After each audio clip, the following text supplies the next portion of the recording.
Terakhir, saudara, penusukan massal di Mall Sydney. Saudara, seorang pria di Sydney, Australia melakukan penyerangan di sebuah mall pada Sabtu sore. 6 orang tewas dan 12 lainnya luka-luka. Satu korban diantaranya terluka merupakan bayi berusia 9 bulan.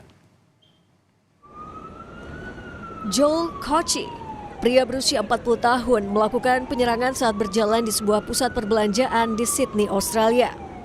Peristiwa pada Sabtu sore ini pun langsung menggemparkan warga hingga kondisi Westfield di Bondi Junction pun sempat ricuh. Penikaman massal ini telah menewaskan 6 orang, yaitu 5 perempuan dan 1 laki-laki. Sementara 12 lainnya terluka dan salah satunya merupakan bayi berusia 9 bulan.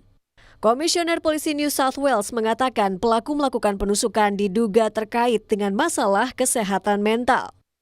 Last 4 to 5 years would be the most contact we have had with him.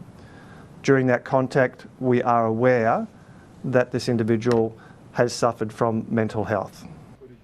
Pelaku, Joel Kochi, ditembak mati oleh seorang petugas polisi perempuan di tempat kejadian.